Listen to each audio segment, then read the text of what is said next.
మహిళల కోసం central bank of India ఇప్పుడు మీకు అందిస్తోంది గృహ రుణం. అతి తక్కువ వడ్డీ రేట్లకే ప్రత్యేక సెంట్ గృహలక్ష్మి. పూర్తి వివరాలకు వెంటనే సంప్రదించండి 18003030.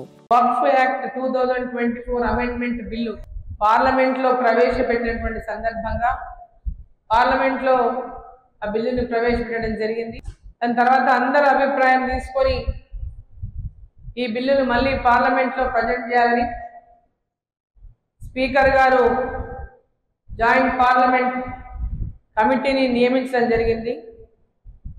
ఆ కమిటీలో తెలంగాణ నుంచి మరి సభ్యురాలిగా నాకు ఆ కమిటీలో చోటు ఇవ్వడం జరిగింది.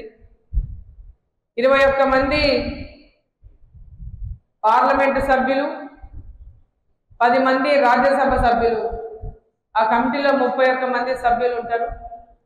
దాంట్లో తెలంగాణ నుంచి మరి నా పేరును నాకు అవకాశం రావడం జరిగింది ఆ కమిటీలో. మరి కమిటీలో అవకాశం వచ్చిన తర్వాత నేను తెలంగాణలో చాలామంది నన్ను రైతులు కలిసిండ్రు, అనేక రకాల సమస్యలు ఎదుర్కొంటున్నటువంటి ఇతర ప్రాపర్టీస్ పైన కూడా కొన్ని ఇష్యూస్ ఉన్నటువంటి వాళ్ళు కలిసిండ్రు. హైదరాబాద్ నగరం నుంచి కూడా, మహేశ్వరం నుంచి, బోడుప్పల్ నుంచి, మహబూబ్ నగర్ నుంచి, వివిధ జిల్లాల నుంచి కూడా పెద్ద ఎత్తున రిప్రజెంటేషన్స్ తీసుకొని కలవడం జరిగింది.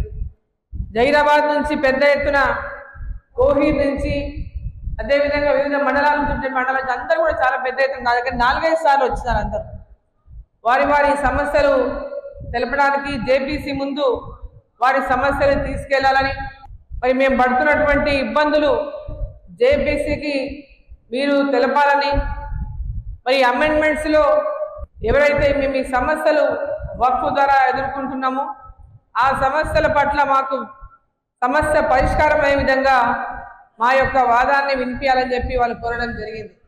జేపీసీలో వినిపిస్తా, జేపీసీలో మీ అందరి యొక్క ఆలోచన వారి ముందు కూడా పెడతా, అదేవిధంగా మీ రిప్రజెంటేషన్ కూడా మరి జేపీసీ చైర్మన్కి, కమిటీకి ఇవ్వడం జరుగుతుందని చెప్పినాం, ప్రజెంట్ కూడా చేసినాం. అదేవిధంగా ఇప్పుడు అందరికీ మెయిల్ ఇచ్చినటువంటి అవకాశం కూడా జేపీసీ కల్పించింది. ఇదేదో ఉన్న మా 31 మంది సభ్యుల అభిప్రాయం తీసుకొని రాసేసుకొని చేసినటువంటి విధానం కాకుండా ఇది దేశంలో ఉన్నటువంటి వివిధ రాష్ట్రాల్లో కూడా ఈ కమిటీ పర్యటిస్తుంది. మన రాష్ట్రంలో కూడా ఈ నెలాఖరులో పర్యటించినటువంటి అవకాశం ఉంది. మళ్ళీ ఈ నెల 18, 19, 20 ఢిల్లీలో సమావేశాలు ఉన్నాయి. ఆ తర్వాత నెక్స్ట్ మీటింగ్ వచ్చి వివిధ రాష్ట్రాల్లో కూడా ఈ కమిటీ పర్యటిస్తుంది. ఈ కమిటీ ఒక రిపోర్టును మరి స్పీకర్ గారికి ఇవ్వడం జరుగుతుంది. ఆ తర్వాత స్పీకర్ గారు ఆ కమిటీని మరి పార్లమెంటు దృష్టికి తీసుకెళ్తారు.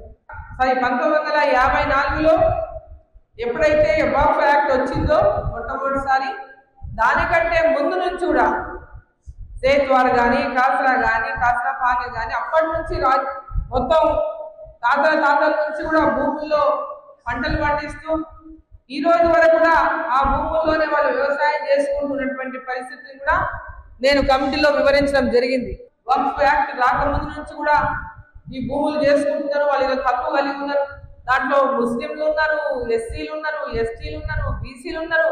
అన్ని కుల మత భేదాలు లేకుండా అందరూ కూడా ఈ యొక్క భూమిలో వ్యవసాయం చేసుకుంటున్నారు. దాదాపు 80,000 ఎకరాల భూమి తెలంగాణలో ఈరోజు వక్ఫ్లో ఉన్నది.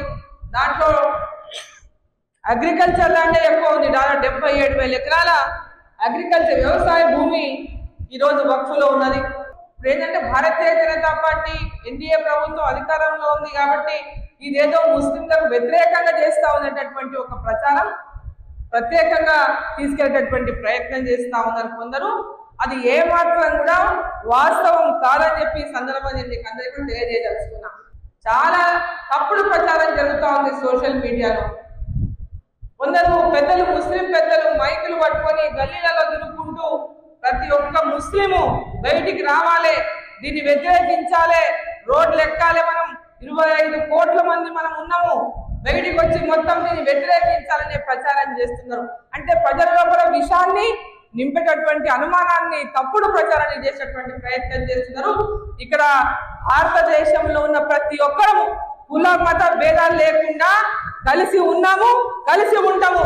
ఏ ఒక్కరికి కూడా ఎలాంటి రకంగా కూడా అన్యాయం చేసేటటువంటి విధంగా ఏ ప్రభుత్వం వివరించలేదు, అదేవిధంగా ఎన్డీఏ ప్రభుత్వం కూడా వివరించదని చెప్పి ఈ సందర్భంగా నేను తెలియజేస్తాను. మరిన్ని వీడియోస్ కోసం ఛానల్ ని సబ్స్క్రైబ్ చేయండి, లేటెస్ట్ అప్డేట్స్ కోసం వాట్సాప్ ఛానల్ ని ఫాలో చేయండి అండ్ లింక్ డిస్క్రిప్షన్ లో ఉంది.